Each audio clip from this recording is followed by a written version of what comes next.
What's good, John? Shagama Kyle. Welcome back to my channel. Make sure you leave a like, comment, and subscribe. And if you're new, make sure you subscribe. I'm trying to hit 1,000 subscribers, and every subscriber helps. Over here on this channel, we make daily NBA content. So if you enjoy the NBA as much as I do, please subscribe. And today we're going to be talking about the Atlanta Hawks. And I know you've seen the title like, oh, the Atlanta Hawks are the best team in the NBA. What is he talking about? But what I meant by that is that they have a really good record. And, they're looking really good. But the title is, a little bit clickbait. But granted, though, the Atlanta Hawks are looking really well to start the season. They're 4-2. They've beat, some quality teams.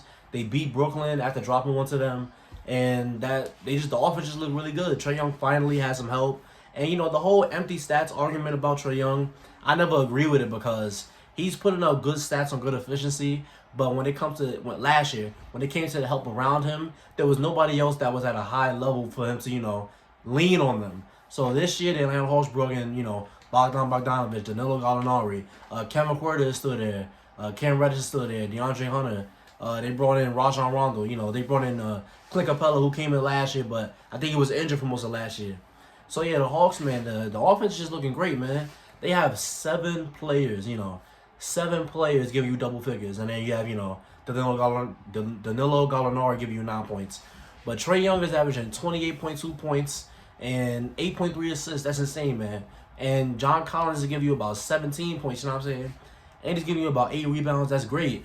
Clint Capella is giving you a double-double, 10 points, 12 rebounds. You're getting like 17 from... you're getting 17 points from John Collins. That's just amazing. And you're getting, production from Danilo Gallinari. You're getting shooting from Kevin Huerter. You're getting shooting from Danilo Gallinari. You're getting shooting from Cam Reddish. And, this team is just all around good offensively. Because last year, the big problem with the Atlanta Hawks was that when Trae Young left the floor, where was the offense going to come from? Who could be that guy that can, consistently provide scoring for them? But now, when you have all of these guys that you bring in, Bogdanovic has looked great from 3. He's knocking down 3-point shots. He's still showing that he can, use shot creation. I like how Cam Reddish is looking. He's showing that he has, a good offensive arsenal. He can get to his, he can get to his spots. He can get to his shot. I like how Clint Capella is looking. He's becoming a real, rebounding threat. He's becoming a scoring threat, on the pick and roll, obviously. And we have one of the best passes in Trae Young in the league. A pick and roll with a guy like that, he's always going to find you. You're going to catch lobs. You're going to get bounce passes. You're going to get short roll passes in the pick and roll. You're going to get good stuff. And John Collins is looking like the perfect partner for Trae Young because when you have John Collins, who's a really, really athletic guy who can set hard screens and roll hard and catch any lob you throw to him, and then you combine that one of the best passes in the league, that's a great duo for the future. And now the big question on John Collins is he worth the max money? Personally, I would not give him the max, but when you think about it from a logical standpoint, the Atlanta Hawks are, a small market kind of team. ATL is like a big state in the United States, but when it comes to the NBA, you don't have free agents, flocking to go to ATL. So they're going to have to overpay him if they want to keep him. I would not want to lose John Collins, If him and Trae Young are my future, I feel very good about that future. They need another piece. They need another, defensive wing. I'm still concerned about the defense, don't get me wrong.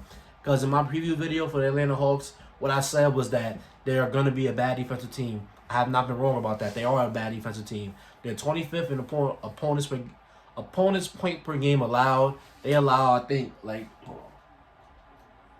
21st in it. They allow 115 points per game. And, you saw what happened in the Brooklyn game, the first Brooklyn game. That score was like 130 to like 128. They allow a lot of points. They lost to the Cleveland Cavaliers. So it's clear that their defense is vulnerable. But I do like, the matchups for them, the potential matchup for them in the playoffs because let's say that the Atlanta Hawks, this good start keeps on rolling and they get a high seed. A bottom of the East team might not be able to handle this Atlanta Hawks offense. And Trae Young is having another all-star starter, type career. And Trae Young is one of the MVP frontrunners, to start the season. Like, I don't want to hear anybody, talk about that. Trae Young is one of the MVP frontrunners. And now I thought that Luka would have a better start, but it's really been Trae Young, out of the East that's, in front of the MVP race. And Joel Embiid, but Trae Young as well, you know what I'm saying?